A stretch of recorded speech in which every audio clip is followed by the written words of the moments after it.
Ya, mulai dari speech delay ya. Speech delay di sini adalah gangguan bicara. Nah, untuk lebih jelasnya kita akan membahas satu persatu dulu. Bicara, apa sih itu bicara? Nah, bicara itu adalah kemampuan anak untuk berkomunikasi dengan bahasa. Dengan bahasa apa? Dengan bahasa mulut ya, ada suara gitu ya. Bahasa ini dipakai sebagai alat komunikasi, di mana dilambangkan dengan sistem bunyi ya, disetujui oleh kedua belah pihak. Jadi ketika berbicara itu ada dua arah, komunikasi dua arah. Jadi antara si pembicara dengan yang mendengarkan ini ada bertukar pesan untuk bekerja sama, berinteraksi dan mengidentifikasi diri. Nah, komunikasi ini berbentuk verbal maupun non verbal. Perkembangan bicara pada anak dibagi menjadi 5 tahap. Yang pertama ada vokalisasi reflektif, yang kedua ada babbling, laling, kemudian ekolalia dan true speech. Bagaimana proses terjadinya bicara? Nah, perlu Bunda ketahui, proses terjadinya bicara ini butuh dua koordinasi dari sistem saraf sensoris maupun saraf motoris.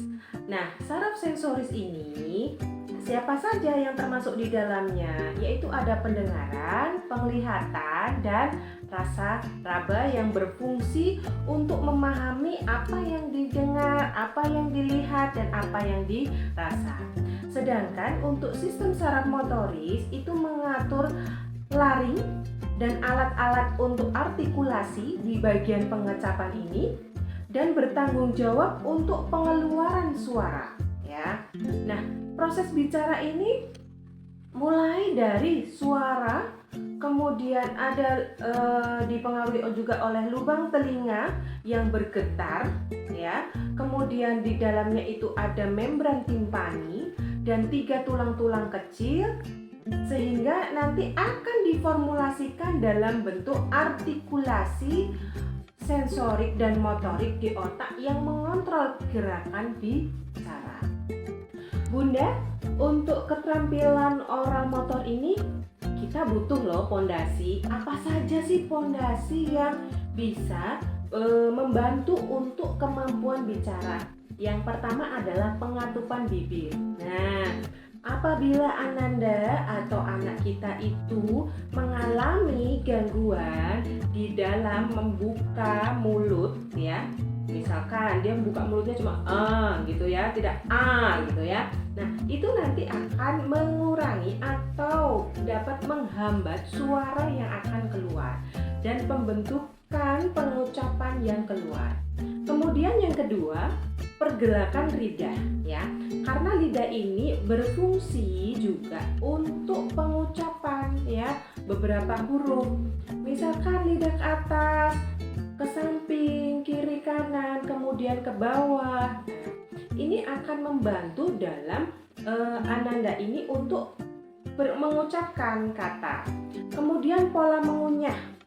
Apabila kita mengunyah hanya dalam satu sisi ya, misalkan di sebelah sisi kanan terus gitu ya, atau kiri terus, maka otot-otot ini juga yang satu ini tidak akan aktif ya, tidak akan terlatih. Itu juga akan mengganggu nanti dalam sistem pengatupan bibir.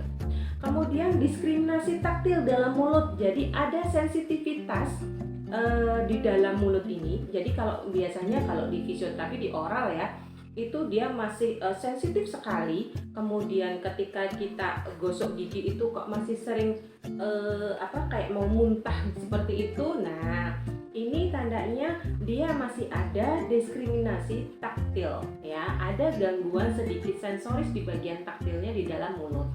Nah, kemudian stabilitas postur. Postur yang jelek, jadi postur terutama di area kepala ya. Misalkan dia posisi seperti ini, kemudian seperti ini, atau bahkan seperti ini, atau bahkan seperti ini. Nah, ini nanti akan menghambat keluarnya suara dan akan menghambat yang namanya kontrol pernapasan untuk membantu anak ini belajar berbicara. Kemudian yang terakhir adalah kontrol pernapasan pernapasan. Nah, kontrol pernapasan itu penting karena untuk mengatur intonasi yang keluar.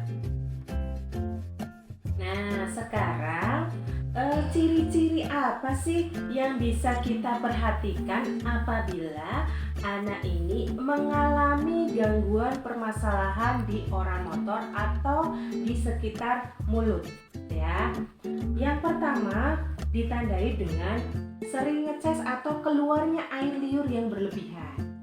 Kemudian yang kedua, pengucapan yang tidak jelas, ya. Jadi anak itu masih babbling gitu ya. Mengucapkannya itu kadang tidak penuh atau malah seperti keluar suara-suara yang tidak bisa dimengerti gitu.